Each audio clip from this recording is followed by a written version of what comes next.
যে আজকে সাবেক আইজিপি শহীদুল হক, একেএম শহীদুল হক, সাবেক ডিএমপি কমিশনার আসাদুজ্জামান মিয়া এবং মিরপুর বিভাগের ডিসি মোল্লা নজরুল ইসলাম, তাদেরকে একটি মামলায় হাজির করা হয়েছিল। এখানে প্রোডাকশন ওয়ারেন্ট মূলে আমরা তাদেরকে গ্রেপ্তার দেখিয়ে জেলখানায় প্রেরণের জন্য আবেদন করেছিলাম, সেটা মঞ্জুর হয়েছে। তাদের বিরুদ্ধে যে অভিযোগটা ছিল সেটা হচ্ছে 2016 সালের 25শে জুলাই কল্যাণপুরের জাহাজবাড়ি নামে একটা বাড়িতে 9 জন তরুণকে আটকে রেখে সেখানে সোয়াতের টিম সহ সিটিটিসির টিম সহ যে তাদেরকে বাসার মধ্যে গুলি করে হত্যা করে তাদেরকে জঙ্গি হত্যা করা হয়েছে বলে তারা প্রচার করে। আমরা তদন্তে জানতে পেরেছে, আমাদের তদন্ত সংস্থা, যে এই 9 জন তরুণকে দেশের বিভিন্ন স্থান থেকে গ্রেপ্তার করে নিয়ে আসা হয় বহু আগে, এবং অনেকেই ডিবি হেফাজতে ছিলেন 2 মাস ধরে 3 মাস ধরে। সেইখান থেকে তাদেরকে ধরে নিয়ে রাতের বেলা ওই বাসার মধ্যে জড়ো করা হয়। জড়ো করার পরে রাতের বেলা হঠাৎ করে ব্লক রেইডের কথা বলে সেইখানে সবাই হাজির হয়ে যান, পুলিশের ঊর্ধ্বতন কর্মকর্তারা, এবং তাদেরকে সেখানে ঢুকে সেই লোকদেরকে গুলি করে হত্যা করে জঙ্গিদেরকে হত্যা করা হয়েছে মর্মে তারা প্রচার করে। সেই সময়ে তাদের এই জঙ্গি নাটকগুলো একটা নিত্য নৈমিত্তিক ব্যাপার হয়ে দাঁড়িয়েছিল। যারা ইসলামিক ভাবাপন্ন জনগোষ্ঠী বাংলাদেশের, তাদের মধ্যে প্রকৃত অপরাধী কেউ থাকতেও পারে, সেটা ভিন্ন কথা, কিন্তু সাধারণভাবে একটা ভয়ের সংস্কৃতি চালু করার জন্যে যারাই একটু ইসলামিক ভাবধারার মধ্যে ছিল তাদেরকে এইভাবে জঙ্গি নাম দিয়ে ধরে নিয়ে গিয়ে বিভিন্ন জায়গায় হত্যা করে। তার আগে ক্রসফায়ারের নামে যে বিচার বহির্ভূত হত্যাকাণ্ডগুলো চালু ছিল, সেইখান থেকে তারা সমালোচনার মুখে এক ধাপ সরে এসে বিভিন্ন বাড়িতে লোকদেরকে আটকে রেখে হত্যা করে তারা জঙ্গি সেখানে জড়ো হয়েছিল এই মর্মে তারা প্রচার করে, এবং এই ধরনের অনেকগুলো ঘটনার সাক্ষ্য প্রমাণ এই তদন্ত সংস্থা হাতে এসেছে। তারই একটি অংশ ছিল এই জাহাজবাড়ি হত্যাকাণ্ড।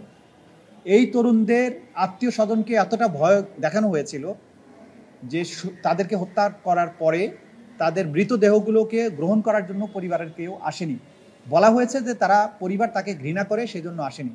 কিন্তু তদন্ত সংস্থা যেটা জানতে পেরেছে যে তাদেরকে ভয় দেখানো হয়েছিল, এবং একটা ঘৃণার সংস্কৃতি চালু করার জন্য, যে এই মানুষগুলোকে বিচার বহির্ভূতভাবে হত্যা করা সত্ত্বেও তাদের প্রতি মানুষ যাতে সিম্পাথাইজড হতে না পারে সেজন্য বলা হয়েছিল যে তাদের পরিবার তাদেরকে ঘৃণা করে।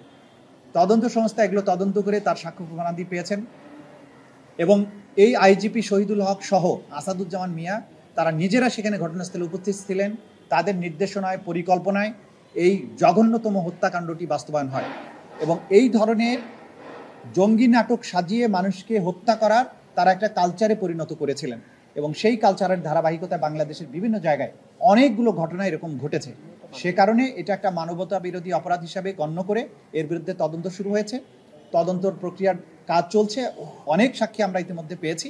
আগামী কত তারিখ, 7ই মে তারিখে এটার পরবর্তী তারিখ ধার্য করা হয়েছে। এর বাইরে আরও 2টো মামলা ছিল। একটা হচ্ছে বনশ্রীতে যে কার্নিশে ঝুলে থাকা এক তরুণকে 6টা গুলি করা হয়েছিল, সেই মামলায় চঞ্চল এবং আরেকজন এখানকার এডিসি ছিল রাজন, তাকে হাজির করা হয়েছিল। সেই মামলাটি তদন্ত প্রায় শেষ পর্যায়ে, এটা ড্রাফট রিপোর্টও এসে গেছে, কিন্তু এটার ফাইনাল রিপোর্ট দেওয়ার জন্য আমরা আরও 1 মাস সময় চেয়েছি, আদালত সেটা মঞ্জুর করেছেন। আরেকটা হচ্ছে মিরপুরের যে হত্যাকাণ্ড হয়েছিল, সেখানে মাত্র একজন আসামি গ্রেপ্তার আছে, তাকে হাজির করা হয়েছিল। সেখানে আরও বিস্তৃত পরিসরে তদন্ত দরকার, সেজন্য 3 মাস সময় চাওয়া হয়েছে, আদালত সেটা মঞ্জুর করেছে। এটা ছিল মোটা দাগে আজকের প্রসিডিংস। আর ওভারঅল ট্রাইব্যুনাল নিয়ে একটু ট্রাইব্যুনালের মামলার সংখ্যা এবং তদন্তের গতি নিয়ে অনেকটাই হতাশ দেখলাম। কে হতাশ? না, কোনো হতাশা নেই। তিনি হতাশার কথা বলেননি। তিনি যেটা বলেছেন যে এত বড় তদন্ত, মানে এত বড় অপরাধ হয়েছে, এত মানুষ মারা গিয়েছে, মাত্র 100 কতজনকে আপনারা গ্রেপ্তার করেছেন, সেটা তো যথেষ্ট নয় বলে তারা মনে করছেন। তা আমরা যেটা জানিয়েছি যে আমরা তো মানবতা বিরোধী অপরাধের ক্ষেত্রে প্রথমেই হাজার হাজার মানুষকে আমরা গ্রেপ্তার করতে চাইনি। আমরা তদন্তের মাধ্যমে প্রথমে তো মাস্টার মাইন্ডদেরকে বের করার চেষ্টা করছি, এবং সরাসরি যারা সম্পৃক্ত গ্রাউন্ডে ছিল সেগুলোকে আগে আইডেন্টিফাই করা হচ্ছে, এবং ক্রমান্বয়ে এর সাথে যারা জড়িত ছিলেন তাদেরকে আইডেন্টিফাই করা হবে।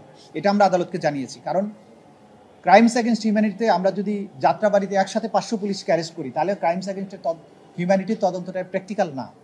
আমাদেরকে আগে মাস্টার মাইন্ডদেরকে বের করতে হবে, তারপরে যারা গ্রাউন্ডের দায়িত্ব প্রাপ্ত ছিল, যারা মেইনলি অফেন্সগুলো করেছে, সেগুলোকে আমরা ধরবো। এবং আমরা বারবারই বলেছি যে এটা প্র্যাকটিক্যাল না যে বাংলাদেশের সব পুলিশের বিচার আপনি করতে পারবেন। সেই ক্ষেত্রে আমাদেরকে মেইন পারপিট্রেটরকে আইডেন্টিফাই করে সেভাবে আমরা অগ্রসর হচ্ছি, সেটা আমরা আদালতকে জানিয়েছি।